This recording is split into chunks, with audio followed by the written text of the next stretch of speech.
Ce sont nos propres choix qui font évoluer le monde. Et le choix d'un personnage peut être souvent capital pour une histoire. Et ça peut être encore plus capital quand c'est le personnage principal. Comme vous le savez, Luz est entrée dans les îles bouillantes, et au fur et à mesure des jours, elle a gagné la confiance des habitants des îles et a même battu l'empereur Belos lors d'un combat épique. Mais un jour, j'ai rêvé d'un tout autre scénario. Et si Luz n'avait jamais été dans le monde des démons? Avant de plonger dans le monde des démons, il faut d'abord s'attaquer au royaume des humains. Nous allons donc suivre l'histoire de Luz, une humaine totalement normale, obsédée de magie, de fantaisie, qui se retrouve dans un camp pour être totalement normale. Évidemment, elle décide donc de rester dans ce camp et de suivre les ordres de sa mère. Mais le temps n'a pas changé, car dans l'histoire que vous connaissez, Luz a été dans les îles bouillantes et à un moment donné retourné dans le temps pour aider Philippe. Bon, vous allez me dire que ça a pu changer. Non. Philippe était malin et il réussit à tromper bien d'autres sorcières pour obtenir ce qu'il voulait, le collectionneur qui allait lui servir dans sa conquête et surtout dans son plan pour détruire les îles bouillantes. Du coup, il est temps maintenant de s'attaquer aux fameuses îles bouillantes qui, vous allez le découvrir, ont été énormément modifiées. Dans les îles bouillantes, Eda est toujours la criminelle qu'on connaît et elle est traquée par plusieurs personnes. L'empereur Belos, évidemment, sa sœur Lilith et surtout l'apprenti de Lilith, Amity Blight. Et oui, dans cette fameuse histoire, Amity est donc l'apprenti de Lilith et a été donc chargé par le clan de l'empereur de capturer Eda. Eda qui finit par évidemment se fatiguer à cause de sa malédiction et elle finit donc par être attrapée par Lilith et Amity. Évidemment, l'empereur Belos voulait Eda, mais pas pour sa magie, ni ses pouvoirs, ni pour guérir sa malédiction, mais pour récupérer un artefact extrêmement puissant, le portail vers le monde des humains.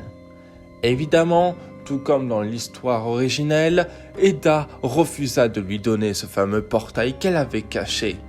Par vengeance, l'empereur décida donc de la statuer, elle et King, pour la tuer et qu'elle serve d'exemple aux autres sorciers qui oseraient contredire l'empereur. Et oui, dans cette dimension, Eda et King sont morts. Mais ce n'est pas les seuls changements. En effet, Exide a toujours été bouleversée par le fait qu'une humaine était dans ses murs. Une humaine qui a appris énormément et qui a fait apprendre beaucoup de choses aux autres sorciers. Mais dans ce monde, Amity est vue comme une héroïne. Elle a attaqué la Dame Chouette et a réussi à aider Lilith. Mais évidemment, ce n'était pas la même chose pour Willow. Mais Odalia était plutôt fière de sa fille qui poursuivait exactement les mêmes ambitions que sa mère maléfique. Mais il y avait toujours un grain de sable pour contrecarrer les plans de l'empereur.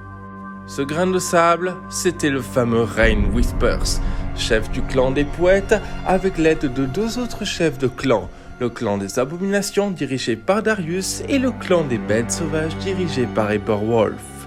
Les trois chefs de clan ont donc décidé de renverser l'empereur Belos, mais ils avaient besoin d'une alliée puissante, de quelqu'un qui pouvait littéralement combattre Belos.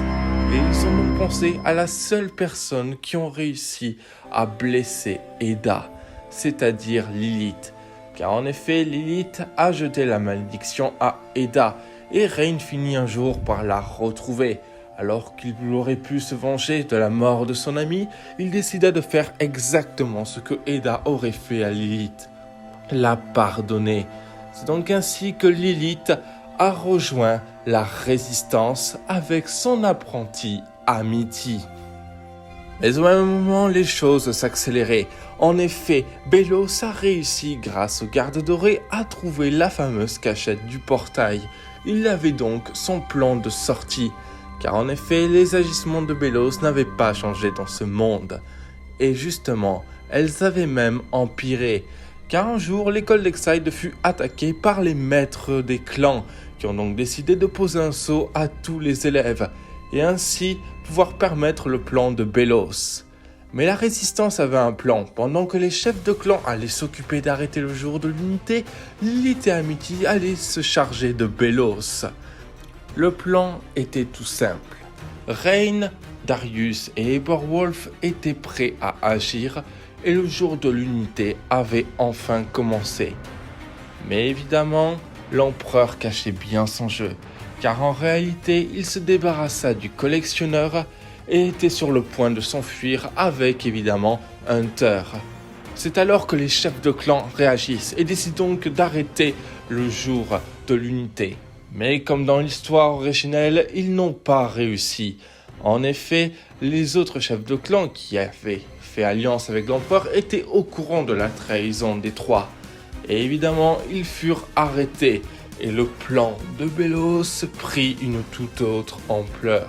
En effet, plus rien ne pouvait arrêter le jour de l'unité, ou plus rien ne pouvait arrêter le jour de la destruction de tous les sorciers et sorcières du royaume des démons.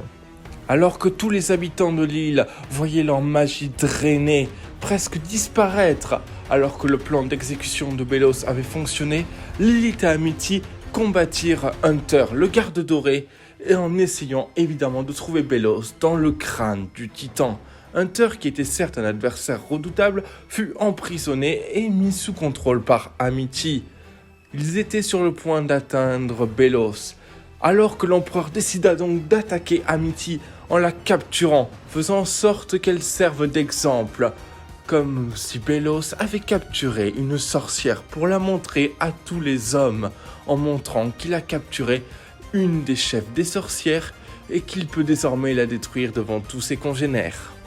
Heureusement, Lilith intervient et utilisa une énorme explosion pour projeter Belos dans le portail. Mais évidemment, dans ce monde, les choses allaient très mal se finir, car en effet, personne n'avait arrêté le jour de l'unité. C'est officiel, il ne restait plus que 2 ou 3 sorciers vivants dans le monde des démons. Lilith et Amity ont donc décidé de partir dans ce monde qui était presque mort, pour essayer de se reconstruire dans le monde des humains. Quelques mois plus tard, on découvrit que Amity et Luz ont été réunis. En effet, sans le savoir, Luz s'est pris d'affection pour sa nouvelle voisine qui s'est installée à quelques pas de chez elle, avec sa tante Lilith qui s'occupait de la nouvelle bibliothèque. Mais évidemment, la menace n'était pas terminée, car en effet, personne n'avait retrouvé le corps du garde doré qui avait mystérieusement disparu, ni des traces de Belos. Et même si on peut dire que Lilith et Amity se sont très bien sortis, car elles sont toujours en vie, il reste toujours une menace puissante qui se cache dans les bois, prêt à bondir à tout instant. Bon, ce n'était certes que le premier rêve d'une longue lignée, mais imaginez l'infinité de possibilités que se cachent dans cette série. Imaginez tous les scénarios, choix et possibilités qu'on pourrait effectuer, ou que je pourrais vous raconter, car l'histoire ne fait que commencer.